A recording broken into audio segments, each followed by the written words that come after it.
আমাদের মধ্যে এক আনন্দের সঞ্চার করে। একেই আমি বলি নৈসর্গিক সঙ্গীত।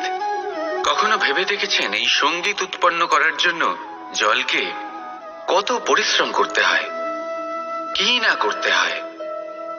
ভেবে দেখুন সেই জল কোথা কোথা থেকে পড়েছে, কত কত পাথরের সাথে ধাক্কা খেয়েছে, কত তীক্ষ্ণ পাথরের সাথে সম্মুখীন হয়েছে, তাকে কিভাবে পার করেছে, নিজের শরীরের সাথে লেগে থাকা সেই পাথরের সাথে কিভাবে সংঘর্ষ করেছে, কিভাবে সামনে এগিয়েছে। ভাবুন, এই সব কিছু হওয়ার পরেই সেই সঙ্গীত উৎপন্ন হয়েছে। এই ঝর্ণার এই মধুর সঙ্গীত কখনো আপনার কান পর্যন্ত পৌঁছতই না যদি সেই জলের বিরোধিতা করার জন্য সেই পাথর না থাকতো। এর সারমর্ম কি হতে পারে? সারমর্ম হলো একটাই, এই সব বাধার সম্মুখীন হন, এদের থেকে দূরে পালাবেন না।